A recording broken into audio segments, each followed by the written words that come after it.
好啦，咁今日教翻大家點樣下載翻保險中介人資格考試 IIQE Paper 1、2、3、4、5嘅資料研習手冊。首先打開你個瀏覽器，輸入翻以下嘅網址。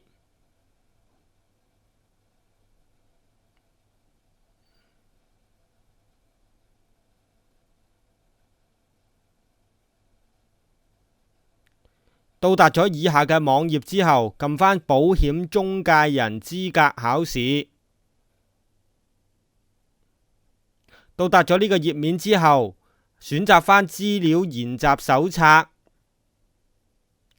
跟住將隻滑鼠移去你需要應考嘅試卷，然後撳右鍵，按另存新檔鍵，再撳返存檔。